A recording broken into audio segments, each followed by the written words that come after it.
Welcome to Greater Manchester Crime Updates. Last week, 9 romance fraud cases were reported across Greater Manchester. One of the victims reported a loss of £35,000 after meeting someone on a dating website.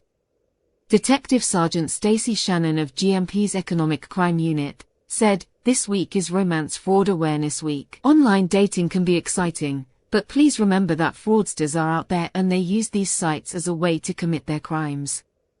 Half of all romance fraud victims are contacted on dating sites and the other half on other social media platforms, chat groups, and in person." Our team of Fraud Protect officers and volunteers will be out in Greater Manchester to provide advice to protect our community. Victims of romance fraud often feel shame and embarrassment, but here at Greater Manchester Police, we want victims to know that this crime is treated very seriously. The victim of a romance fraud can be making decisions that feel rational and reasonable, but this is what makes it difficult for them to recognize when it is happening, however obvious it may seem to those on the outside. Fraudsters will deploy tactics to create a sense of urgency to make the victim respond quickly by creating a sense of panic. How you can stay safe from romance scams: be wary of revealing personal information about yourself online. Remain on the dating form platform if contact was via a dating site. Remember that anyone can pretend to be anyone they want to be online. Be wary if you are encouraged to keep things from your friends and family online. Never, no matter how long you have been speaking to someone online and how much you trust them, should you send them your money, allow them access to your bank account, provide copies of documents such as passport or driving license to them, invest your own money on their advice, purchase and send the codes on gift cards from Amazon or iTunes. Report fraud through Action Fraud online or by contacting the Action Fraud team on 0300 123 2040. Alternatively, you can report suspicions of romance fraud anonymously to Scamalytics. Using an online form, you can enter images, names, and details of potential romance fraudsters. This not only keeps yourself and your loved ones safe from romance fraud but could prevent others from falling victim too. A 35-year-old man was arrested on suspicion of rape and a 37-year-old man was arrested on suspicion of sexual activity with a child. They remain in police custody for questioning. Operation Green Jacket is the multi-agency operation launched in 2019. Ahead of the publication of an assurance review of Operation Augusta in 2020.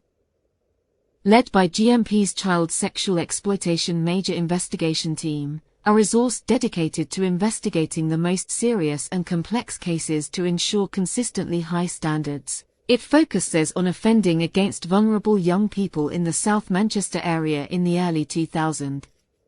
Detective Inspector Eleanor Humphreys said, "These arrests are a result of ongoing work by ourselves and Manchester City Council to identify all those responsible for child sexual exploitation in South Manchester in the early 2000s, so we can pursue long-awaited judicial outcomes for the victims and survivors.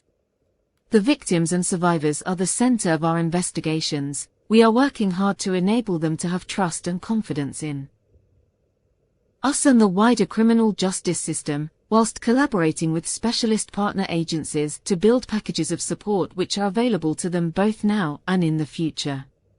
Alongside making arrests, work is ongoing behind the scenes to build evidence-based files to enable the Crown Prosecution Service to authorize charges and ensure suspected offenders face justice. The great care being taken in this is assurance of our commitment to getting it right for those who were harmed. Next police cases: Yusef Sesse of Denton Road, Audenshaw, and Lewis Ludford of Aylesby Avenue, Gorton, along with 2 others who can now be named after media restrictions were lifted. These are Tafari Kosa Smith of Lancashire Hill, Stockport, and Alife Benson of Wellington Road North.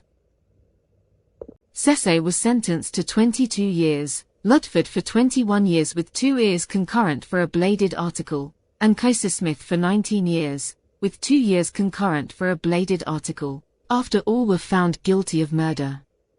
Whilst Benson was jailed for 12 years, with 2 years concurrent for burglary offences, after being found guilty of manslaughter at Manchester and Salford Magistrates Court on Tuesday the 3rd of October, 2023. Kyle Hackland, who was 17 at the time, was stabbed to death in broad daylight, around midday, in Withington back in mid-November 2022 in a premeditated revenge attack after USSA was robbed by Kyle's friend of around $1,000 during a drug deal the day before. All four denied murder at court, but 3 were found guilty after a 6-week trial, with Benson found guilty of manslaughter. Those sentenced drove around the area in a stolen Volkswagen Golf looking to seek revenge when they came across a Mercedes vehicle which they wrongly believed was connected to Kyle's friend. The group attacked the vehicle with weapons by smashing the windscreen before continuing their hunt when within minutes they came across Kyle and his friend walking along Southley Road. His friend subsequently ran from the scene, leaving Kyle alone, with the entire incident being captured on CCTV. One of those carrying out the chilling attack could be heard shouting loudly, "Chef him," on 4 occasions, immediately before Kyle was brutally attacked with knives. The violent assault on Kyle continued by 3 of the 4 before returning to the waiting car, which was driven away at speed by the other member of the group, leaving Kyle to collapse on a driveway where members of the public tried to save his life before emergency services responded to the scene.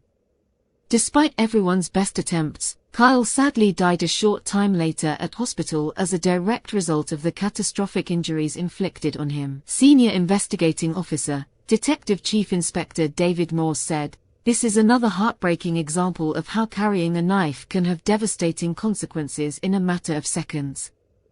Our thoughts as a force are once again with Kyle's loved ones who will have to continue to live with the pain, but hopefully this can be eased in some way with the conviction of his killers."